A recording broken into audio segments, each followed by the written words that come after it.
Hello, my name is Ilonka Sargent Capron. Today, I will be telling you about my experience while utilizing the tenets of Universal Design for Learning, UDL, in my online instructional unit. In my journey, I started with the topic Leadership Skills and a Lesson Plan. The introduction, development, and concluding activities that embrace the three tenets of UDL, which are representation, engagement, action, and expression.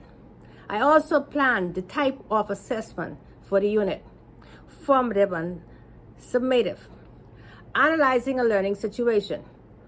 For my unit, I checked to see the type of adult learners that would be in my class.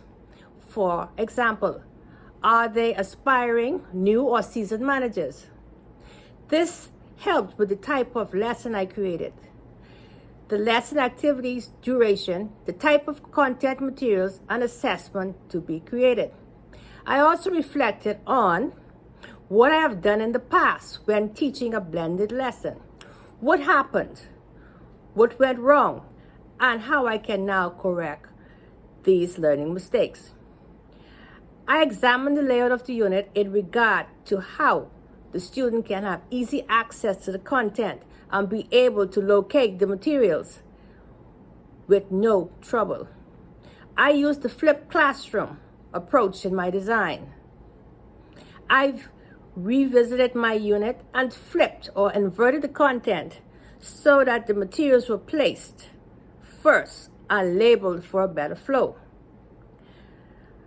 For example, required reading labels with all the reading materials, videos on how to do for the tutorials needed for the various activities, for engagement, but also based on the learning needs for the type of learner. Course documents for the important materials like rubrics. Designing objectives and principles to address the issues in the learning situation. Based on the topic, I designed the objectives around the knowledge, skills, and learning experiences that the students should achieve once completed. For example, the introduction. The learning objectives were animated using Powtoon, YouTube video clip, or voice notes. I also checked for the flow of the introduction sequence. Developing of resources to meet these specifications. The course content material was developed based on best practices, research, and on my past experience with teaching adult learners on a similar lesson. I observed how they interact and learn the content material. Some of the methods were through YouTube video clips, demonstrations on how to, PDF, and PowerPoint presentations. The use of closed captions for the video clips caters to learners who may have hearing disabilities or want to see the text on the screen.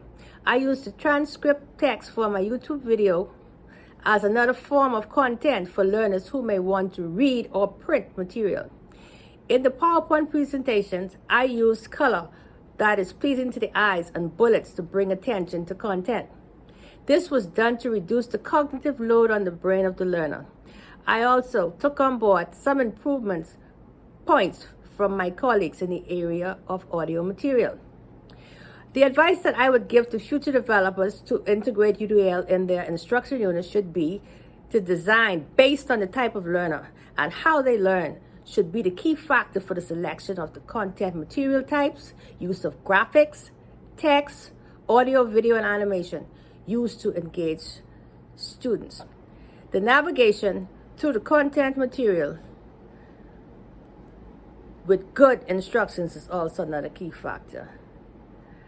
I hope you will take some of these on board. Thank you.